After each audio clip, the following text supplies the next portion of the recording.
मेरा हौसला बुलंद करने के लिए वो यहाँ आए कि अपने आप को अकेला मत समझिए। इस देश के का हर वो व्यक्ति जो देश के लोकतंत्र में विश्वास रखता है वो आपके साथ खड़ा है। वो मेरे ऊपर अकेले के ऊपर नहीं है, वो खाली दानिश अली के ऊपर वो हमला नहीं, वो हमला इस लोकतंत्र पे है, वो हमला संविधान पे। तो मैं बहुत हैरत में हूं और मुझे देश के प्रधानमंत्री जी से पूछना है कि क्या नई संसद जिसका आप दावा कर रहे हैं उसमें गाली देने की छूट है? क्योंकि पंडित जवाहर ऐसा हो रहा है तो फिर मुझे लगता है कि संविधान, संसद की गरिमा, संसदीय मर्यादा, इन सब के मायने क्या रह जाते हैं। मेरी गुजारिश है लोकसभा अध्यक्ष से कि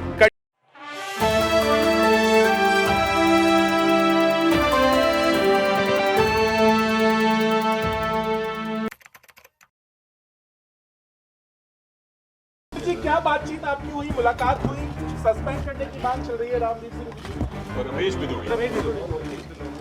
राहुल जी कल सदन में नहीं थे, मेरा तो मोबाइल भी बंद था, मेरी किसी से बात नहीं। वो खाली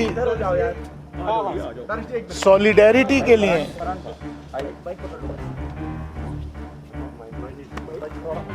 मेरा हौसला बुलंद करने के लिए वो यहाँ आए कि अपने आप को अकेला मत समझिए। इस देश के का हर वो व्यक्ति जो देश के लोकतंत्र में विश्वास रखता है वो आपके साथ खड़ा है। और क्या कुछ कहा राहुल जी ने? आपसे मुलाकात हुई रमेश बिधूड़ी के व्यवहार को लेकर, उनकी लैंग्वेज को लेकर? उन्होंने इतना ही कहा कि इसको दिल पे मत लीजिए, अपनी सेहत का ख्याल रखिए। दानी जी, आज लेकिन दिल पे लगने वाली बात तो है। दिल पर लगने वाली बात है। आज दिन भर काफी हलचल होती रही, आपने प्रेस कॉन्फ्रेंस की, उसके बावजूद भी काफी राजनीतिक प्रतिक्रिया आई और विपक्षी दलों ने काफी विरोध भी किया है, बयान का मांग की जा रही है अलग अलग तरह की। अब आप जब शाम हो गई है, किस तरह से इस पूरे प्रकरण को देख रहे हैं? आगे क्या एक्शन होना चाहिए, आप क्या चाहते हैं? मुझे इस बात का थोड़ा रिलीफ मिला है कि मैं अकेला नहीं खड़ा, कि पूरा विपक्ष की सॉलिडेरिटी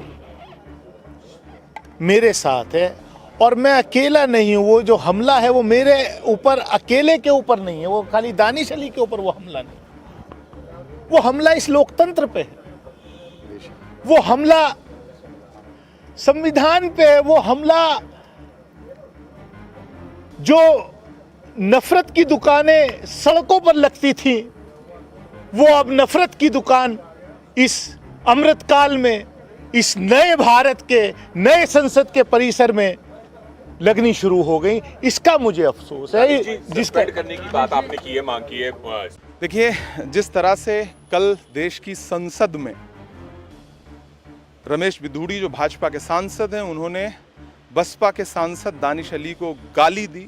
सिर्फ गाली नहीं दी बल्कि सांप्रदायिक गाली दी, उस भाषा का इस्तेमाल किया जो गली चौराहों पे इस्तेमाल की जाती है। तो मैं बहुत हैरत में हूं और मुझे देश के प्रधानमंत्री जी से पूछना है कि क्या नई संसद जिसका आप दावा कर रहे हैं उसमें गाली देने की छूट है? क्योंकि पंडित जवाहरलाल नेहरू, बाबा साहब अम्बेडकर, मौलाना आज़ाद के सपने की जो संसद थी, जो बनी हुई पुरानी संसद, उसमें तो मैंने कभी किसी को गाली देते हुए नहीं सुना था। नई संसद में क्या गाली देने की छूट है? मेरा सवाल है। प्रधानमंत्री स्वयं राज्यसभा में उस समय मौजूद थे जब लोकसभा में यह घटनाक्रम हो रहा था। 100 फीट, 150 फीट की दूरी पर, मेरा मानना है 200 फीट की दूरी पर, और अगर ऐसा हो रहा है तो फिर मुझे लगता है कि संविधान, संसद की गरिमा, संसदीय मर्यादा, इन सब के मायने क्या रह जाते हैं। मेरी गुजारिश है लोकसभा अध्यक्ष से कि कड़ी से कड़ी कार्रवाई करके आप देश को संदेशा दीजिए। आपने अधीर रंजन चौधरी जी को सस्पेंड किया था बिना किसी कारण के, इधर राज्यसभा में संजय सिंह सस्पेंड हुए बिना किसी बड़े गुनाह के, राघव सस्पेंड हुए बिना किसी बड़े गुनाह के। तो ये तो मतलब इतना बड़ा मामला है, सिर्फ गाली नहीं, धमकी, गाली, सांप्रदायिक गाली, सब कुछ। देश का हर संभ्रांत व्यक्ति दानिश के साथ खड़ा है।